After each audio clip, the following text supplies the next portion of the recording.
वरदान दिया है, तुमने हमें हर खुशी वरदान दिया है। मिट के भी पूरे करे फरमान वो सारे, मिट के भी पूरे करे फरमान वो सारे। तुमने किए पूरे अरमान हमारे, हम भी करें पूरे अरमान तुम्हारे।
ओम शांति।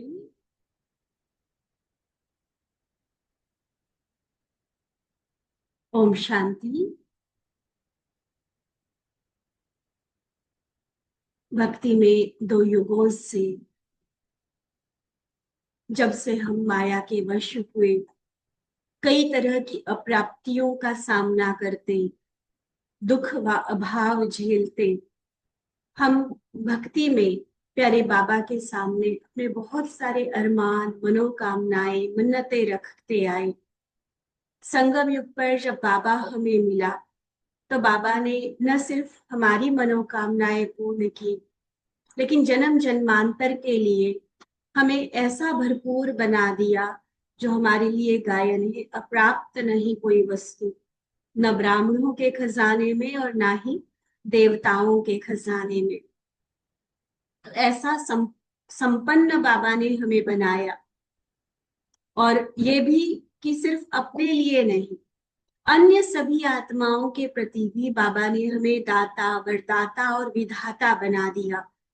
संगम युग पर करने वाले हमारे हर कर्म, हर संकल्प, हर बोल नए संसार का विधि विधान बनता जा रहा है। आज तक भी भक्त लोग हमें दाता के रूप में याद करते हैं, हमारे सामने अपनी डिमांड्स रखते हैं। सारे संसार का भाग्य बनाने वाले, तकदीर को जगाने वाले हम वो सौभाग्यशाली पूर्वज आत्माएं, आधार मूर्त आत्माएं हैं जो इस विश्व का परिवर्तन करने के निमित्त बनी हुई है। बाबा की श्रीमत और बाबा की शक्ति को लेकर हम इस कार्य को सफलतापूर्वक पूर्ण करते हैं। बहुत सुंदर रीति से बाबा ने हमारे स्वमान हम सभी को याद कराए।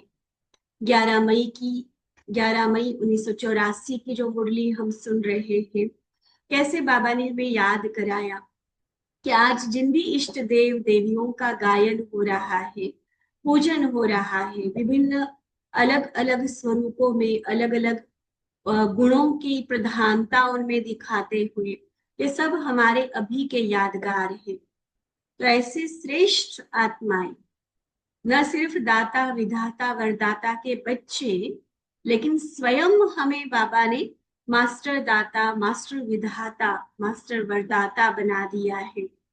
तो सारा विश्व हमें देख रहा है। तो सदा प्रसन्न रहने वाले, सदा संतुष्ट रहने वाले ऐसे बच्चों को बहुत सारे सम्मानों के साथ बाबा ने सम्मान दिया। आगे बाबा युगलों के साथ बात कर रहे हैं। बाबा पूछते, एक मत के पट्टे पर चलने वाले तो फास्ट रफ्तार वाले होंगे ना।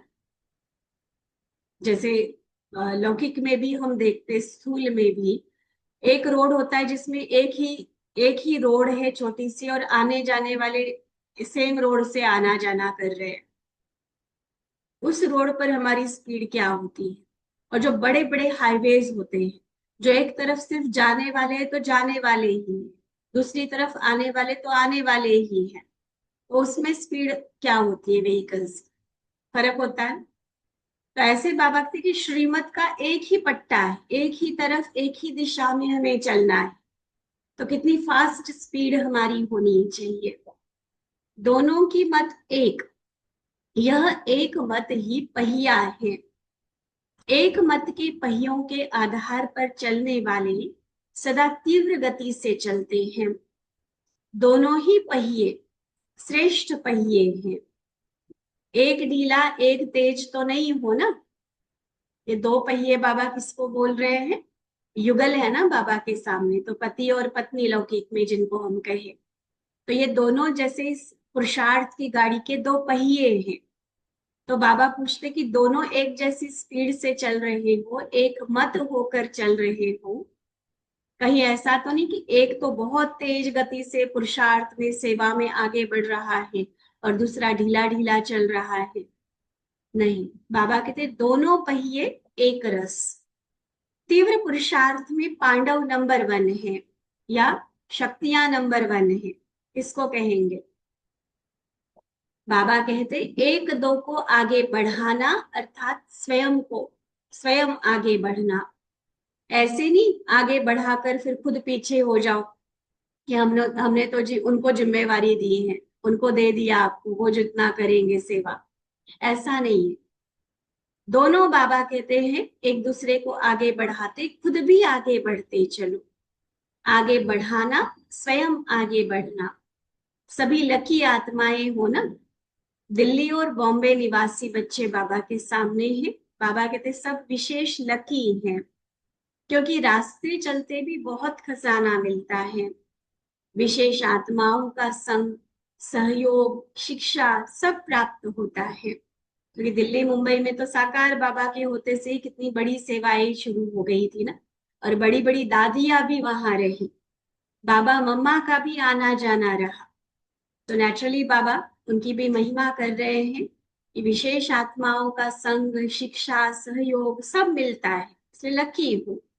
ये भी वरदान है जो बिना निमंत्रण के भी मिलता रहता है। दूसरे लोग कितनी मेहनत करते हैं, सारे ब्राह्मण जीवन में व सेवा की जीवन में ऐसी श्रेष्ठ आत्माएं 2-3 बारी भी कहीं मुश्किल से पहुंचते हैं। एक ही स्थान पर जाते रहे, कोई जाते रहे, ऐसा तो बहुत मुश्किल होता है। लेकिन आप देखो बॉम्बे और दिल्ली दोनों जगह आप बुलाओ न बुलाओ, आपके पास सहज ही पहुंच जाते हैं। तो संघ का रंग जो प्रसिद्ध है, संग मिलना ये तो सौभाग्य है। आगे बाबा कहते ये जो फिर आगे प्रसिद्ध है, तो विशेष आत्माओं का संग भी उमंग दिलाता है। कितना सहज भाग्य प्राप्त करने वाली भाग्यवान आत्माएं हो।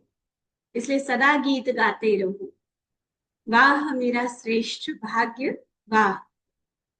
जो प्राप्ति हो रही है उसका फिर रिटर्न है सदा उड़ती कला। भाग्य का वर्णन किया बाबा ने, अब उस भाग्य का रिजल्ट या उसका रिटर्न क्या देना है कि सदा उड़ती कला दिखे। रुकने वाले व चलने वाले नहीं, सदा उड़ने वाले। दूसरा ग्रुप बाबा के सामने, बाबा कहते सदा अपने को बाबा की छत्र छाया के अंदर रहने वाले अनुभव करते हो ना। बाबा की छत्र छाया के अंदर मैं सेफ हूं, एकदम सुरक्षित, माया का सेक तक नहीं आ सकता, माया की परछाई भी हमारे ऊपर नहीं पड़ सकती, अर्थात संकल्प में भी माया हमें डिस्टर्ब ना करे। ये वो होता है बाबा की छत्र छाया का अनुभव। बाबा की याद ही छत्र छाया है, और जो छत्र छाया के अंदर रहते वह सदा सेफ रहते हैं। जैसे कभी कोई बरसात व तूफान आता है तो छत्र छाया के अंदर चले जाते हैं। ऐसे दुनिया में जितनी सारी प्रॉब्लम्स है, विघ्न है, माया की अनेकानेक परिस्थितियां है, तूफान है, बाबा के उन सब के बीच में भी बाबा की याद छत्र छाया है। छत्र छाया में रहने वाले सहज ही माया जीत बन जाते हैं। बाबा की छत्र छाया है तो माया की छाया नहीं आ सकती, माया जीत बन जाएंगे। लेकिन अगर याद को भूला, याद में है तो छत्र छाया में है, छत्र छाया में तो सेफ है, माया जीत है। लेकिन अगर याद ही भूल गई, अर्थात छत्र छाया से बाहर निकला, तो बाबा की याद सदा साथ रहे।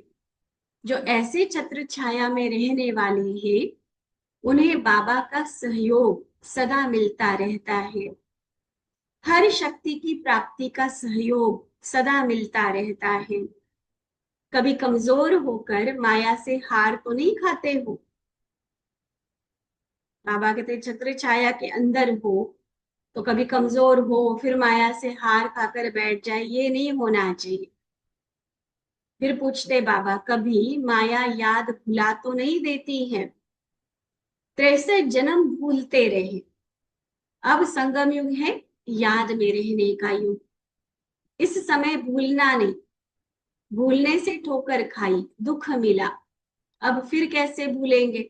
जब पता है भूलने से कितना नुकसान होता है तो अब क्यों भूलेंगे? अब तो समझदार हो गए ना, अब तो अनुभवी हो गए, तो अब सदा याद में रहने वाले। ठीक है। तीसरा ग्रुप बाबा के सामने, बाबा कहते सदा अपने विशेष पार्ट को देख हर्षित रहते हो, ऊंचे ते ऊंचे बाप के साथ पार्ट बजाने वाले विशेष पार्टधारी हूँ। विशेष पार्टधारी का हर कर्म स्वतः ही विशेष होगा, क्योंकि स्मृति में है कि मैं विशेष पार्टधारी हूँ। विशेष पार्टधारी का हर कर्म, हर पार्ट सदा विशेष होगा, क्योंकि कर्म का आधार स्मृति होती है। और अगर स्मृति में है, मुझे ये पता है, मुझे ये याद रहता है कि मैं हूं ही विशेष पार्टधारी, तो ऑटोमेटिकली ऐसी आत्मा का हर संकल्प, बोल, कर्म, चाल चलन, रहन सहन सब विशेष होगा। दुनिया वालों की तरह नहीं, जैसे कलयुगी लोग करते वैसा नहीं, विशेष। जैसी स्मृति वैसी स्थिति स्वतः बन जाती है। तो हर कर्म, हर बोल विशेष, क्योंकि मैं विशेष पाठधारी हूं तो हर कर्म विशेष, हर बोल विशेष। अब साधारणता समाप्त। विशेष पाठधारी सभी को स्वतः आकर्षित करते हैं, तो सदा इस स्मृति में रहो कि हमारे इस विशेष पाठ द्वारा अनेक आत्माएं अपनी विशेषता को जानेगी।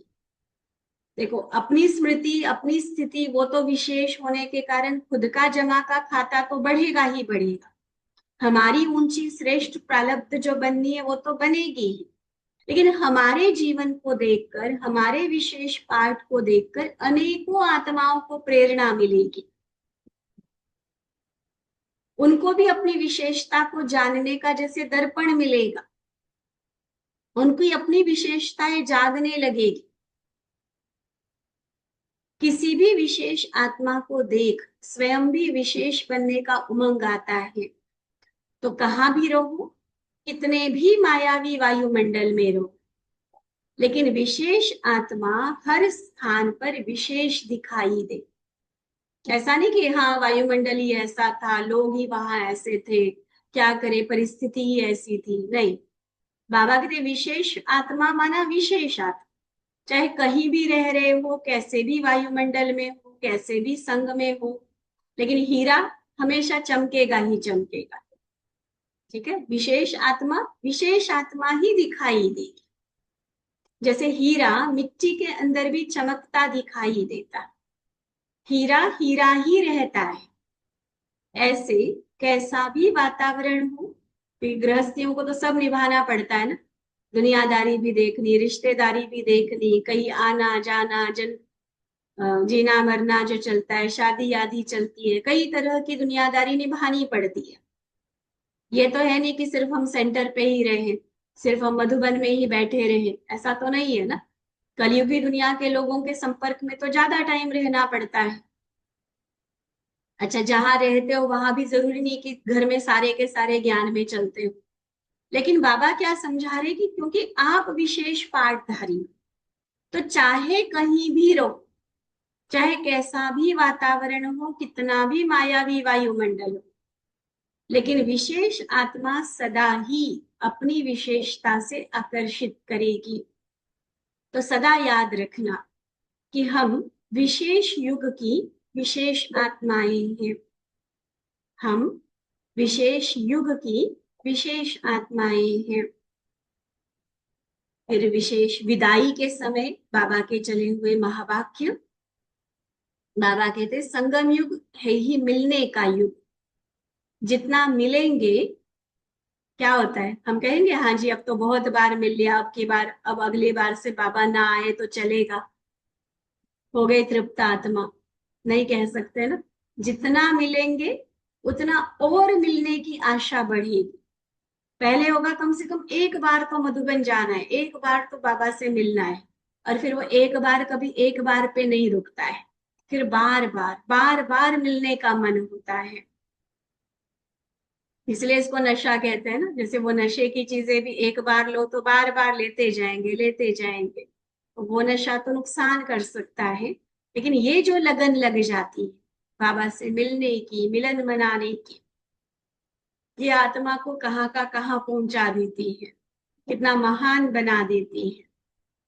ठीक है, तो जितना मिलेंगे उतना मिलने की आशा और बढ़ेगी, और मिलने की शुभ आशा होनी भी चाहिए। किसी और जन्म में थोड़ी बाबा मिलना है, यह मिलने की शुभ आशा अभी सिर्फ संगम पर ही तो पूरी कर सकते हैं ना। और किसी युग में और किसी जन्म में जितना मर्जी बुलाए हम बाबा को, नहीं हो सकेगी ना मिलन वहां पर। और दूसरा बाबा कहते इसका फायदा क्या है कि ये मिलने की शुभ आशा माया जीत बना देती है। यह मिलने का शुभ संकल्प सदा बाबा की याद स्वतः दिलाता है। यह तो होनी ही चाहिए, मिलना है बाबा से, जाकर प्रभु मिलन मनाना है। अगर ये पूरी हो जाएगी ना तो संगम पूरा हो जाएगा और सब इच्छाएं पूरी हुई। लेकिन याद में हम सदा समाये रहे, यह शुभ इच्छा आगे बढ़ाएगी। ऐसे है ना, तो सदा मिलन मेला होता ही रहेगा, चाहे व्यक्त द्वारा चाहे अव्यक्त द्वारा, सदा साथ ही रहते हैं। फिर मिलने की आवश्यकता ही क्या। हर मिलन का अपना अपना स्वरूप और प्राप्ति है। देखो साकार में भगवान का आना, हम भी साकार में, बाबा भी दादी के तन में, वो एक मिलन का एक अलग ही आनंद होता है। भले हम खुद वतन में जाकर, सूक्ष्म लोक या मूल वतन में जाकर भी बाबा से मिलन मनाते हैं, लेकिन हर मिलन का अपना सुख है, हर मिलन का अपना अलग अनुभव है, हर मिलन की अपनी प्राप्ति है। तो इसलिए ये नहीं कह सकेंगे कि हाँ अभी तो हमें अव्यक्त में मिलना आ गया तो साकार की जरूरत नहीं है, या साकार में तो मिलते रहते तो अव्यक्त में जाने की जरूरत नहीं है। नहीं, हर मिलन का अपना स्वरूप, अपनी प्राप्ति है। अव्यक्त मिलन अपना और साकार मिलन अपना। मिलना तो अच्छा ही है। अच्छा, सदा शुभ और श्रेष्ठ प्रभात रहेगी, क्योंकि विदाई का समय जब तक हो जाता था तब तक सुबह हो जाती थी, पूरी पूरी रात बाबा रहते थे। तो बाबा सिर्फ विश नहीं कर रहे हैं, विश का मतलब होता है कि ऐसा हो, हम ये दुआ करते हैं। यहाँ बाबा वरदान दे रहे हैं कि सदा शुभ और श्रेष्ठ प्रभात रहेगी। वह तो सिर्फ गुड मॉर्निंग करते हैं, लेकिन यहाँ बाबा क्या कहते हैं, शुभ भी है और श्रेष्ठ भी है। तो शुभ और श्रेष्ठ प्रभात, हर सेकंड शुभ और श्रेष्ठ है, इसलिए सेकंड सेकंड की मुबारक हो। ठीक है, अच्छा, ओम शांति। बाबा की फिर से याद प्यार हम लेंगे। मीठे मीठे सिकिलधे बच्चों प्रति माता पिता बाप दादा का याद प्यार और नमस्ते। हम रूहानी बच्चों की रूहानी बाप दादा को दिल व जान सिक व प्रेम से नमस्ते नमस्ते नमस्ते जी। ओम शांति।